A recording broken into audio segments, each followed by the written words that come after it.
Apel gabungan antisipasi bencana alam dilakukan oleh Polrestabes Palembang sama instansi lainnya di Kota Palembang di halaman Polrestabes Palembang.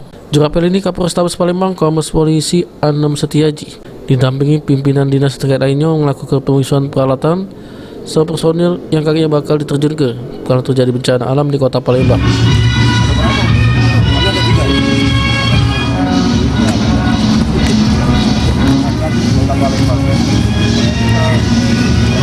Siap.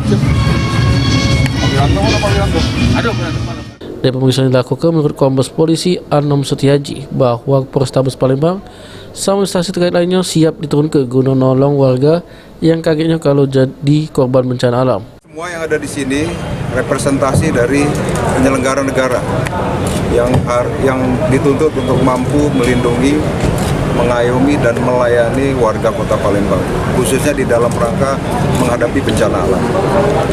Referensinya sudah kami dengar bersama bahwa sesuai dengan perakiraan cuaca, ini cuaca diperkirakan sampai dengan April akan terus fluktuasi, memburuk sebagainya.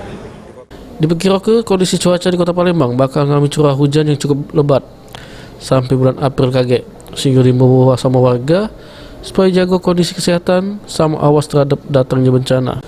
Abidin Riwanto, PAL TV.